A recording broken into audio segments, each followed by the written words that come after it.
জুমার দিনটা হলো একটি বরকতের দিন। আল্লাহ রাসূল সাল্লাল্লাহু আলাইহি সাল্লাম বললেন, মানুষের প্রতিটি আমল শুক্রবারেই আল্লাহর দরবারে জমা হয়। শুক্রবার জুমার পরে আল্লাহর দরবারে জমা হয় এবং আল্লাহ তাআলা তাদের আমলগুলিকে দেখেন এই সপ্তাহের মধ্যে সে কী কাজ করেছে। এই সপ্তাহ অনুযায়ী তার বিচার এবং বুদ্ধি দিয়ে তাকে বিচার করানো হয়। বিশেষ করে শুক্রবার আসরের পরেই আমলগুলি দেওয়া হয়। এই জন্য কোনো মানুষ যদি আসরের নামাজ ছেড়ে দেয়, আল্লাহ রাব্বুল আলামিন তার রিজিকের মধ্যে বরকতটা কমিয়ে দেন। প্রিয় সম্মানিত হাজিরিন, আমরা আমাদের আলোচনার ধারাবাহিকতা আমরা ঢুকে যাই। আমরা গত জুমা আলোচনা করেছিলাম রাসূলের সিরাত নিয়ে। গোপনে 3 বছর তিনি দাওয়াতে কাজ করলেন। গোপনে দাওয়াতে কাজ করার পরে রাসূল সাল্লাল্লাহু আলাইহি সাল্লামকে যখন আল্লাহ রাব্বুল আলামিন প্রকাশ্যে দাওয়াত দেওয়ার জন্য যখন বলেছেন, তখন আল্লাহ রাব্বুল আলামিনের হুকুমে তিনি প্রকাশ্যে দাওয়াত দিবেন। উদউ ইলা সাবিলি রব্বিকা বিল হিকমাতি ওয়াল মাউইজাতিল হাসানা। তার কথার চাইতে তোমরা মানুষকে ডাকো আল্লাহ তাআলার দিকে হিকমতের সাথে উত্তম সহকারে। রাসূলুল্লাহ সাল্লাল্লাহু আলাইহি সাল্লামকে যখন নির্দেশ দেওয়া হলো, হে নবী, গোপনে আর কাজ করার সময় নেই, আপনি এখন ওপেনলি হয়ে দাওয়াতি কাজ করেন। যখন ওপেনলিভাবে দাওয়াতি কাজ করবেন, তখন আপনার দাওয়াতটা সারা বিশ্বের মধ্যে ছড়িয়ে পড়বে।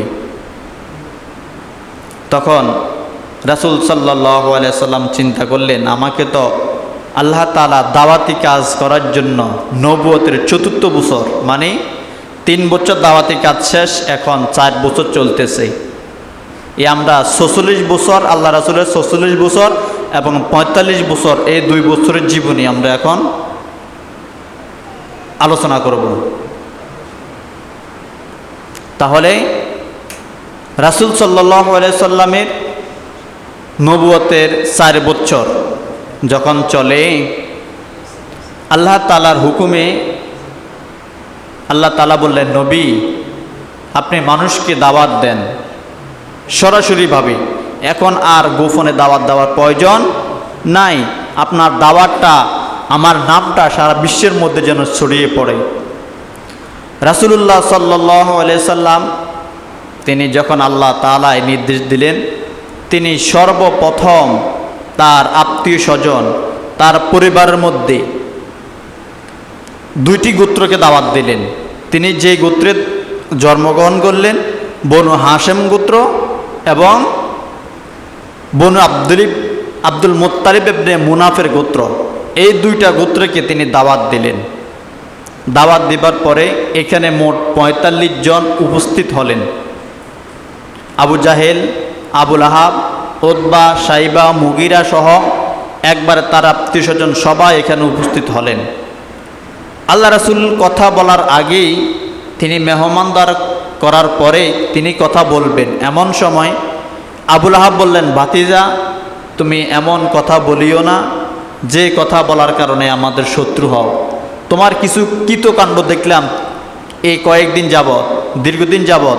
তুমি কিসের নামাজ পড়ো, কিসের রোজা রাখো, কিসের দাওয়াত দাও। তখন আল্লাহ রাসূলের মনটা খারাপ হয়ে গেলেন। আল্লাহ রাসূল আর ওই দিন আর কথা বললেন না। পরে আবার আরেক দিন দাওয়াত দিলেন, ওখানে তিনি কথা বললেন। এই কথা যখন শেষ হয়ে গেলেন, দেখলেন যে তার আত্মীয় স্বজনের মধ্যে কেউ তাকে কোনো কথা প্রাধান্য দেয় না। তখন আল্লাহ রাসূল সাল্লাল্লাহু আলাইহি সাল্লাম একদিন সকালবেলা পাহাড়ের উপরে উঠে তিনি বললেন, হায় আফসোস, হায় আফসোস, হায় সর্বনাশ, হায় সর্বনাশ। এই কথা বলে যখন চিৎকার দিয়ে বলতেছেন, এলাকার মানুষেরা আল্লাহ রাসূলের চিৎকার শুনে সাফা পাহাড়ের সামনে দিয়ে একত্রিত হয়ে গেলেন। তখন একত্রিত হওয়ার পরে সবাই বললেন, হে মুহাম্মদ, তোমার কি সমস্যা, তোমার বিপদ কি হয়েছে, কি বিপদ? তুমি যে বললে হায় বিপদ, হায় বিপদ, হায় আফসোস, কি বুঝলাম না। রাসূল সাল্লাল্লাহু আলাইহি সাল্লাম বললেন, আমি যদি তোমাদেরকে বলি এই পাহাড়ের চূড়ায়, পাহাড়ের পিছনে একদল সৈন্য তোমাদেরকে আক্রমণ করার জন্য অপেক্ষা হয়ে আছে, তোমরা এটাকে বিশ্বাস করবে? তখন ওই সময়ের মানুষগুলি, তার আত্মীয় স্বজনগুলি বললেই, আল্লাহি, আল্লাহর কসম, আল্লাহি উজ্জার কসম, আল্লাহি লাত মানতের কসম, মোহাম্মদ তুমি জীবনে কখনো মিথ্যা কথা বলো নাই, আজকেও বলতে পারো না। অবশ্যই পাহাড়ের পিছনে একদল লোক আছে আমাদেরকে আক্রমণ করার জন্য, তুমি আমাদেরকে অনুমতি দাও, আমরা তাদেরকে ধ্বংস করে দেব। রাসূল বললেন, আমি সেই লোকদের কথা বলি নাই। আমি যদি বলি তোমাদের উপর এমন একটা আযাব আসতেছে, যেই আযাব তোমরা মোকাবিলা করতে পারবে না, তারা বলল অবশ্যই আছে। তখন তিনি বললেন, আমরা যে দুনিয়া দেখতেছি, এই দুনিয়া আসল দুনিয়া নয়, এই দুনিয়ার পরে আরেকটা দুনিয়া আছে, যেখানে মানুষের হিসাব নিকাশের ব্যবস্থা হয়ে যাবে।